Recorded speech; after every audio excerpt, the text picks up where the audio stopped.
दोस्तों, भोजपुरी इंडस्ट्री के power star कहे जाने वाले पवन सिंह ने तेजस्वी यादव से मुलाकात की है।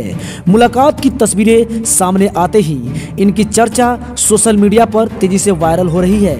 क्या पवन सिंह आरजेडी में शामिल हो गए हैं? इनकी एक तस्वीर भी सामने आ रही है जिसमें तेजस्वी यादव और पवन सिंह एक साथ बैठे हुए हैं। दोस्तों, क्या है पूरी खबर इसी वीडियो में हम दिखाएंगे। अगर आप अभी तक मेरे चैनल को सब्सक्राइब नहीं किए हैं तो सब्सक्राइब कर बेल आइकन घंटी को दबा दीजिए। दोस्तों, इनकी एक और तस्वीर सोशल मीडिया पर तेजी से वायरल हो रही है जिसमें पवन सिंह बिहार के उप मुख्यमंत्री तेजस्वी यादव के साथ साथ राबड़ी देवी, मंत्री तेज प्रताप यादव और आरजेडी एमएलसी सुनील सिंह से मिल रहे हैं। लालू परिवार के साथ पवन सिंह की फोटो वायरल होने के बाद भोजपुरी सिनेमा के दर्शकों में इस बात की चर्चाएं जोरों पर है। आखिर पवन सिंह यहां कैसे पहुंच गए? दोस्तों, बता दें, सुपरस्टार खेसारी लाल यादव और पावर स्टार पवन सिंह एक दूसरे पर बिना नाम लिए विवाद की बातें कहते रहे हैं। हालांकि खुलकर कभी उन्होंने कुछ नहीं कहा।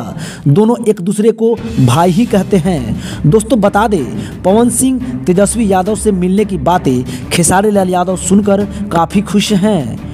आखिरकार पवन सिंह बीजेपी पार्टी को छोड़कर आरजेडी पार्टी में शामिल हो ही गए।